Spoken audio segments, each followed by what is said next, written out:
tout ce qui est église, c'était cassé par-ci par-là. Notre envoyé spécial Sophie Langlois décrit le drame des dizaines de milliers de déplacés qui affluent dans la capitale. Également au téléjournal la croisade de Barack Obama pour le contrôle des armes à feu. Le programme du président américain doit maintenant franchir le mur du Congrès. Et le Canada, nouvelle terre d'accueil des femmes chinoises qui souhaitent donner naissance à un deuxième enfant.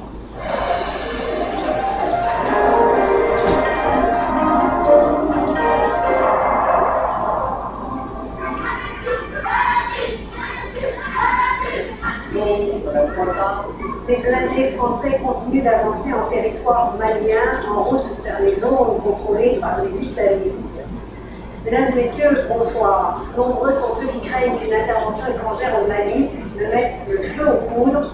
Et on en a peut-être une triste illustration ce soir avec la prise d'une quarantaine d'otages occidentaux en Algérie, le pays voisin. Il en sera question un peu plus tard parce que je vous propose d'abord d'entendre les témoignages recueillis par notre envoyé spécial Sophie Langlois à Bamako.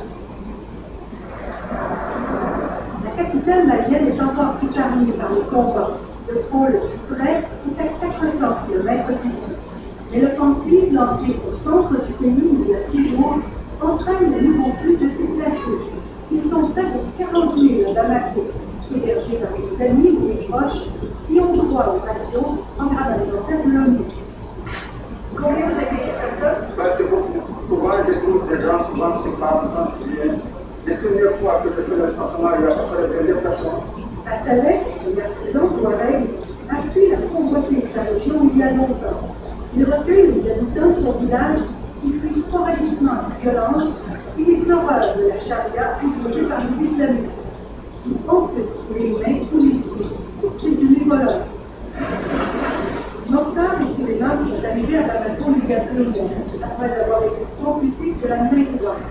Ensuite, chauffeurs de camion qui pivotent désormais en vendant des bouteilles d'essence et des cigarettes sur le bord de la route.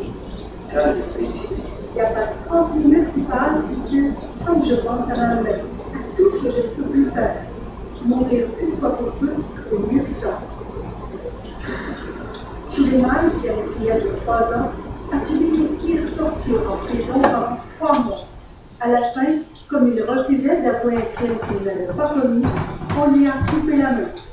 Son camarade de cellule avait subi le même sort une semaine plus tôt.